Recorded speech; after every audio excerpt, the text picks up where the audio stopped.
मान लो बैक्टीरिया, मान लो fungus, whatever, जो भी एजेंट डिजीज प्रोड्यूस करता है उसी को माइजम बोला जाता था। अब कई बार ये क्वेश्चन आता है माइजम जो है is a Greek word, Latin word, ठीक है, इस तरह से आता है। तो माइजमा इज अ ग्रीक वर्ड जिसका मतलब होता है पोल्यूशन, स्टेन और डिफाइलमेंट। ये भी कई बार क्वेश्चन आता है कि माइजम जो है ग्रीक वर्ड है जिसका मतलब होता है पोल्यूशन, स्टेन, डिफाइलमेंट, ठीक है। हैनेमैन ने 12 साल लगा दिए इस माइजम को डिस्कवर करने में, 12 साल लगा दिए इस माइजम को डिस्कवर करने में, ठीक है। 1828 में वो सबसे पहले क्रॉनिक डिजीज करके बुक लेके आया है जिसमें उसने सबसे पहले माइजम के बारे में डिस्कस किया गया है। 12 साल लगा दिए to investigate the miasm like psora, ठीक है। अब सोरा मतलब क्या होता है? Psora means itch and mite. Psora मतलब क्या है? इच एंड माइट या स्केबी। जो स्केबीज डिजीज होती है ना, जो कि माइट, इच माइट की वजह से होती है, उसी को ही सोरा माना जाता था पहले, ठीक है। अब कई बार ये क्वेश्चन आता है उस समय पे, हैनेमैन के टाइम पे, सोरा जो है वो कौन सा वर्ड है? ग्रीक वर्ड है, लैटिन वर्ड है, हिब्रू वर्ड है? तो जो सोरा है वो एक हिब्रू वर्ड है जिसका मतलब होता है सोरैट, जिसका मतलब होता है सोरैट। ये बहुत बार क्वेश्चन आता है, इसको अच्छे से याद करना। सोरा जो माइजम है, ये जो सोरा वर्ड है वो एक हिब्रू वर्ड है जिसका मतलब होता है सोरैट, जिसका मीनिंग होता है ग्रूव, फॉल्ट या पोल्यूशन या stigma after applied to the leprous manifestation and great plagues. Actually क्या होता था with the time, psora miasm का मीनिंग बदलता गया। पहला सोरा को बोला जाता था वो इचमाइट या स्केबीज है, फिर बोला गया कि लेप्रोसी का manifestation is also a psora, जिनको लेप्रोसी हो रही है। Plague is also a psora. With the time evolve हुआ सोरा का मतलब, लेकिन सोरा जो वर्ड है उसका ओरिजिन है हिब्रू, ठीक है। And psora is a fundamental cause for all venereal and non venereal diseases actually, ठीक है। बेसिकली देखा जाए तो बिना सोरा के साइकोसिस भी नहीं हो सकता है किसी पेशेंट में, बिना सोरा के सिफिलिस भी नहीं हो सकता है, ठीक है। सोरा रहेगा ही रहेगा। बट देखा जाए अगर नॉन वेनेरियल डिजीज की बात की जाए, ठीक है, एक्चुअली दो तरह की डिजीज होती है, नॉन वेनेरियल डिजीजेस और वेनेरियल डिजीजेस, ठीक है। नॉन वेनेरियल डिजीज के लिए रिस्पॉन्सिबल है सोरा, वेरस वेनेरियल डिजीज के लिए रिस्पॉन्सिबल है साइकोसिस एंड सिफिलिस। मतलब जो डिजीजेस जेनिटेरियल ऑर्गन के थ्रू, जिसको हम लोग एसटीडी टाइप बोलते हैं, सेक्सुअली ट्रांसमिटेड डिजीजेस, जो डिजीजेस या जो miasm through the impure question हो रहा है उसको बोलते हैं, it is responsible for venereal disease, जिसको हम लोग साइकोसिस और सिफिलिस बोला जाता है। और जो माइजम नॉन वेनेरियल डिजीजेस को प्रोड्यूस कर रहा है उसको बोला जा रहा है सोरा, ठीक है। सो सोरा is responsible for all non-venereal disease, whereas psychosis and syphilis is responsible for all venereal diseases, ठीक है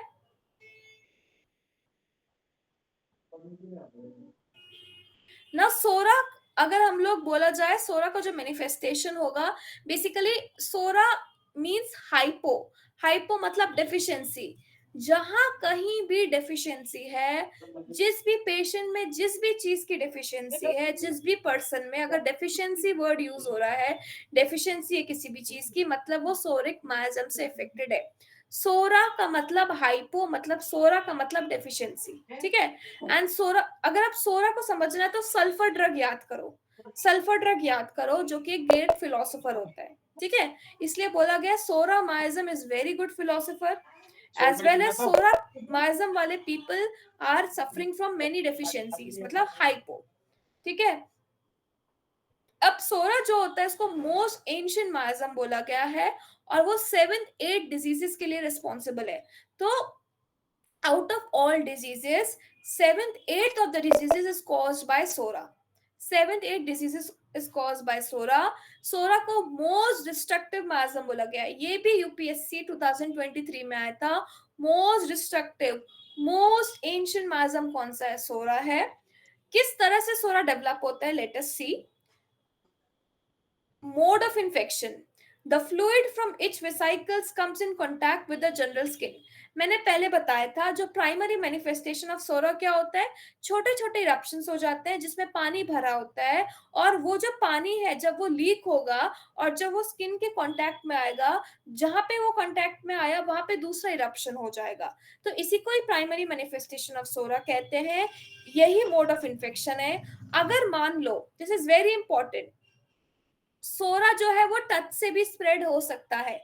अगर मान लो किसी को वो फ्यू क्यूटेनियस इरप्शन हो रखे हैं, वेसाइकल हो रखे हैं, अगर कोई और पर्सन उस पर्सन के कांटेक्ट में आया, उसके अगर वो फ्लूइड टच हो गया, उसको भी इसी तरह के इरप्शंस आ जाएंगे। So the mode of infection, mode of spread from one person to another person is fluid which is coming from the vesicles. So psora जो माइजम है वो स्किन सिम्टम्स के थ्रू मैनिफेस्ट करता है, उसका प्राइमरी मैनिफेस्टेशन इरप्शन होता है, और इन इरप्शन के थ्रू ही अगर वो इरप्शन में से जो निकलने वाला फ्लूइड है, अगर दूसरा पर्सन उसके कांटेक्ट में आ गया तो उसको भी वो माइजम स्प्रेड हो जाएगा।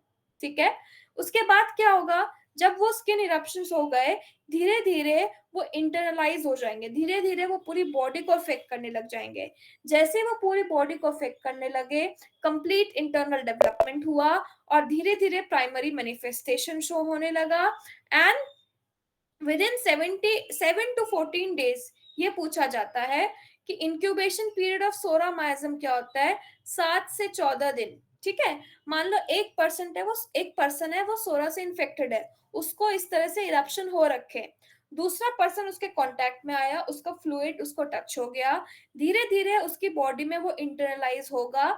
7 से 14 दिन के अंदर उस सेकंड वाले इंसान में भी इस तरह के इरप्शंस आने लग जाएंगे, इच वेसाइकल्स आने लग जाएंगे जिसमें बहुत ज्यादा इचिंग होगी। ठीक है। इस तरह से एक पर्सन से दूसरे पर्सन में स्प्रेड होता है। 7 से 14 दिन के अंदर वो स्प्रेड होता है, इंक्यूबेशन पीरियड्स को हम लोग बोलते हैं। ठीक है। सिम्टम्स आने लग जाएंगे। क्या सिम्टम्स आएगा, सीवियर चिल होगा इवनिंग में, फिर हीट होगा, फिर स्वेट होगा। पहले चिल होगा, फिर हीट होगा, फिर स्वेट होगा, फिर नेक्स्ट नाइट में जो पर्सन इन्फेक्ट हुआ है उसको इचिंग वेसाइकल्स होने लग जाएंगे, फाइन इरप्शंस होने लग जाएंगे जिसमें बहुत ज्यादा इचिंग होगी। तो ये आपका जो क्रॉनिक डिजीज बुक है ना, उसके अंदर अच्छे से उन्होंने हैनीमैन ने एक्सप्लेन किया है कि किस तरह से सोरा एक पर्सन से दूसरे पर्सन में स्प्रेड होता है। तो एक पर्सन को अगर कुछ वेसाइकल्स है, एक पर्सन को अगर कुछ स्किन इरप्शन है जो कि सोरा की वजह से हो रखे हैं, जब एक पर्सन दूसरे नॉन इन्फेक्टेड पर्सन के कांटेक्ट में आएगा, तो जैसे उसका फ्लूइड उसकी बॉडी में टच होगा, उसकी स्किन में टच होगा, वैसे it will start internalising it, पूरी बॉडी में वो स्प्रेड होने लगेगा। 7 से 14 दिन के अंदर उस दूसरे पर्सन के अंदर भी इस तरह से फीवर वगैरह आएगा और fine eruptions which is accompanied by severe itching ये स्प्रेड होने लग जाएगा, जो कि एक तरह से प्राइमरी मैनिफेस्टेशन ऑफ सोरा है। तो इस तरह से सोरा एक पर्सन से दूसरे पर्सन में स्प्रेड होता है with in 7 to 14 days। And this is very important कि सोरा जो है वो स्प्रेड होता है बाय टच। ठीक है। So this is all for today. आज सोरा ही पढ़ेंगे, नेक्स्ट क्लासेस में साइकोसिस सिफिलिस में पढ़ाऊंगी एंड सेकेंडरी मैनिफेस्टेशन भी पढ़ाऊंगी। बिकॉज आप लोग के लिए अगर हो सकता है ये न्यू टॉपिक हो, तो आई वुड रिक्वेस्ट कि आप थोड़ा सा पहले से ही पढ़ के रखो माइजम क्या होता है, ताकि इजीली आपको समझ में आए। बिकॉज अभी मैं पूरा डिटेल में माइजम नहीं पढ़ा सकती, जिस तरह से क्वेश्चन आएगा एमसीक्यू पॉइंट ऑफ व्यू से ही पढ़ाऊंगी। तो आई वुड रिक्वेस्ट कि नेक्स्ट क्लास में आप लोग पहले से ही थोड़ा सा माइजम पढ़ के रखो। ठीक है। और रिवाइज करके रखो ताकि इजीली आप समझ पाओ। तो आज मैंने सोरा का डेवलपमेंट पढ़ा दिया, किस तरह से एक इंसान से दूसरे इंसान में सोरा ट्रांसमिट होता है, किस तरह से डेवलप होता है। फिर मैं साइकोसिस पढ़ाऊंगी, फिर मैं सिफिलिस पढ़ाऊंगी। ये तो है प्राइमरी मैनिफेस्टेशन। अब सेकेंडरी मैनिफेस्टेशन क्या होता है सोरा सिफिलिस साइकोसिस के, वो भी I will tell you with clinical point of view also. मतलब एक इंसान को, एक पेशेंट तुम्हारे चेंबर में आया है, किस तरह से उस पेशेंट को तुम बोल सकते हो कि इस पेशेंट में सोरिक माइजम बहुत ज्यादा है, क्या ये पेशेंट में साइकोसिक माइजम बहुत ज्यादा है, उसके बिहेवियर से, उसकी प्रेजेंटिंग कंप्लेन से कैसे बोल पाओगे कि उसमें साइकोटिक माइजम अभी प्रीडोमिनेंट है या सिफिलिटिक माइजम प्रीडोमिनेंट है। वो सारे सेकेंडरी मैनिफेस्टेशन में नेक्स्ट क्लास में पढ़ाऊंगी, जिससे आप पेशेंट को ही आप डायग्नोस कर पाओगे कि उसमें अभी कौन सा माइजम प्रीडोमिनेंट है। ठीक है, that's all for today's class. I will send जितना भी अभी तक मैंने पढ़ाया है the PPT in the form of a PDF. ठीक है, आप लोग रिवाइज कर लेना। Okay okay.